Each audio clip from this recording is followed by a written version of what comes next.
Oke, assalamualaikum warahmatullahi wabarakatuh. Oke, apa kabar murid-murid? So, hari ini kita akan sambung pembelajaran kita dalam untuk subjek matematik unit yang keempat. Hari ini kita akan masuk tajuk baru, yaitu tajuk peratus. Oke, sebelum kita masuk lebih mendalam, tahukah apa itu peratus? Oke, sebenarnya peratus ini adalah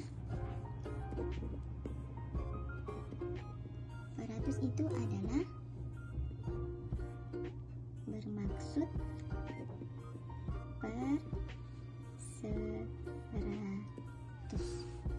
Maksudnya dia adalah bentuk per adalah per 100. Apa-apa atas nih per 100. Apa-apa nomor daripada 100. Itu adalah konsep asas peratus. Maksud peratus. Oke, dan juga ianya disimbolkan dengan simbol peratus. Oke. Contohnya adalah sebagai contoh 25 peratus. 25 peratus bersamaan dengan 25 per 100. Oke, itu adalah konsep asas peratus. Next, kita akan pergi kepada tajuk yang pembelajaran yang akan kita belajar untuk topik ini di tahun 6. Oke, beberapa term yang perlu kamu tahu, yaitu yang pertama sekali ialah simpanan. Simpanan ini apa? Simpanan ini adalah uang atau barang yang disimpan dan digunakan apabila perlu. Oke, uang atau barang. Contoh barang boleh jadi barang itu boleh jadi mungkin emas. Oke, mungkin juga selain emas apa? Simpanan beras. Selain beras, apa yang penting? Minyak. Oke, apa-apalah benda ini adalah barang, dikategorikan sebagai barang. Uang itu tahulah kan duit. Oke, next, pelaburan. Pelaburan adalah uang yang digunakan untuk perniagaan tertentu yang akan memberikan keuntungan pada masa hadapan. Uang nih kita melabur dan dia memberi keuntungan pada masa hadapan. Contohnya seperti pelaburan saham. Next, pelaburan di koperasi sekolah. Itu adalah beberapa contoh. Boleh paham kan simpanan dan pelaburan? Oke, next kita akan pergi terus kepada contoh soalan yang akan selalu kita berjumpa untuk tajuk peratus di tahun 6 ini. Oke kelas, kita pergi kepada soalan, yaitu soalan yang pertama. Oke, soalan yang pertama, Aiman menyimpan Rp1.000 di dalam bank. Oke, bank memberi faedah bagi simpanan sebanyak 0,5%. Oke, what is faedah? Apa itu faedah? Bank ini memberi faedah. Oke, pernah dengar apa itu faedah? Sebelum ni pernah suruh tulis nota kan? Oke, so faedah itu adalah pendapatan yang diperoleh apabila menyimpan uang di bank dalam satu jangka masa tertentu. Oke, pendapatan yang diperoleh ataupun kira macam keuntungan lah yang dia dapat sebab dia simpan duitnya dalam bank. Oke, jadi dia punya formula untuk nilai faedah ni adalah, untuk cari faedah, formula dia adalah peratus faedah darab dengan jumlah simpanan. Oke, peratus faedah darab dengan jumlah simpanan. Kita pergi semula kepada soalan tadi. Oke, kira nilai faedah bagi simpanan itu dan jumlah wangnya selepas menerima faedah. Jadi di sini ada dua soalan yang ditanya. Yang pertama yaitu nilai faedah bagi simpanannya, dan yang kedua jumlah wangnya selepas terima faedah. Oke, jadi kita perlu selesaikan dua benda ni. Oke, kita tengok balik tadi formula untuk nilai faedah. Oke, salin balik sini supaya ingat nilai faedah. Nilai faedah sama dengan peratus faedah darab dengan jumlah simpanan. This one adalah formula untuk cari nilai faedah. Okey, soalan yang pertama adalah nilai faedah. Okey, kita keluarkan dahulu informasi yang kita dapat daripada soalan. Okey, sekarang untuk cari nilai faedah perlu peratus faedah. Yang mana satu sini? Mana? Berapa peratusnya? Okey, kita nampak di sini peratusnya adalah 0,5%. Ini adalah peratus.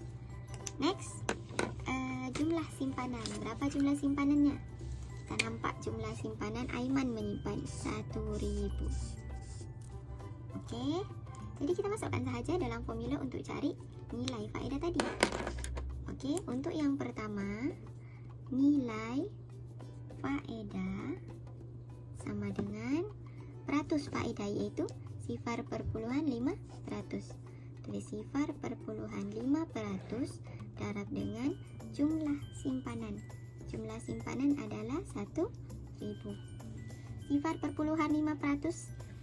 Sebelum ni saya bagi tahu awal-awal tadi.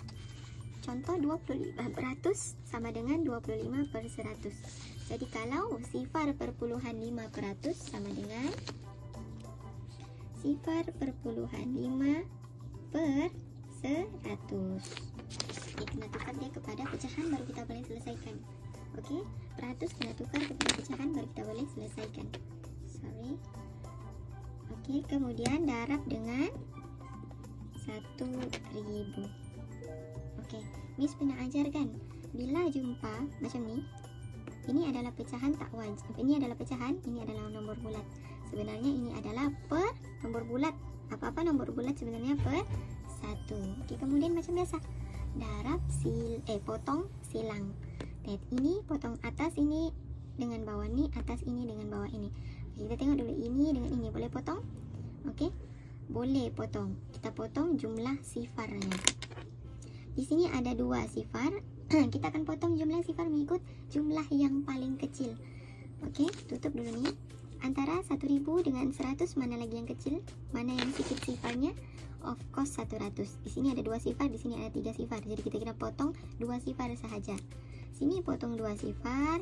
Yang di sini pun kita kena potong 2 sifar. Adil ya? Di bawah potong 2, di atas pun potong 2. So yang ini tinggal 1, yang di atas ni tinggal 10.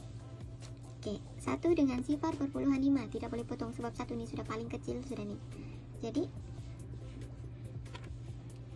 yang tinggal adalah 0,5/1 darab dengan RM10/1. Okey, apa-apa per 1, apa-apa per 1 sebenarnya dia adalah nombor yang di atasnya sahaja.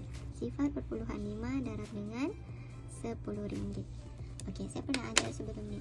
Apa-apa operasi darab yang melibatkan 10 ataupun 100 ataupun 1000 ataupun 10,000 ataupun 100,000. Bila operasi darab dan melibatkan titik perpuluhan, kita cuma perlu gerakkan titik perpuluhan sahaja mengikut bilangan sifar. Okey, tengok. Ini 10 ada berapa sifar? Ada 1 sifar. Titik perpuluhan 0,5 berada di sini. Bila kita gerakkan 1 kali ke sebelah kanan atau kiri, disebabkan dia operasi darab ke sebelah kanan. Jadi gerak sekali, titik perpuluhan yang baru berada di sini. Jawapannya adalah RM5. Okey. Kenapa RM5? Sebab ini adalah nilai faedah dan unit kita adalah RM5. Jadi RM5. Okey, kalau mau buat satu-satu pun tak apa-apa. Membuat bentuk lazim pun tak apa-apa. 10 darab dengan 0,5. Sifar darab 5, sifar. 1 darab 5, 5. Sifar darab sifar, sifar. 1 darab sifar, sifar. Tulis RM, tulis RM. Tulis RM, sorry. Tambah, okey. Sifar tambah tiada, sifar. 5 tambah sifar, 5. This one turun sifar. Titik perpuluhan ini ada 1. So kena gerakkan 1 kali. Jawapan dia sama RM5. Sama kan? Tapi ini lagi lah ju. Kemudian soalan yang pertama dia minta sudah dapat jawapan, iaitu RM5. Next, yang kedua. Yang kedua adalah jumlah wangnya selepas menerima faedah. Okey, jumlah wangnya selepas menerima faedah. Jumlah simpanannya tadi bernilai RM1,000. Oke, sorry.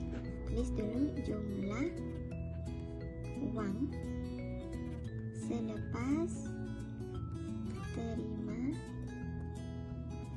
faedah sama dengan jumlah asal tadi Rp1.000. Oke, macam Miss cakap tadi, faedah ni adalah kira macam untung lah ataupun hadiah sebabnya disimpan, dia setia menyimpan duitnya dalam bank.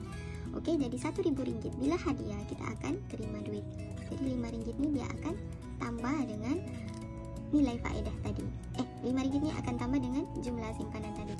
Jadi Rp1.000 tambah dengan RM5 bersamaan Rp1.000 RM5. Boleh kelas? Senang kan? Saya dapat selesaikan soalan yang pertama. Oke, seterusnya Miss akan bagi soalan tambahan sebagai pengukuhan kamu. Nanti tolong jawab dan seperti biasa satu soalan betul. Kali ini Miss membagi satu soalan betul bernilai 1 chop. Oke, that's all. Semoga paham. Kalau tidak paham tolong ulang berkali-kali. Oke, itu sahaja. Tunggu tugasan seterusnya. Bye.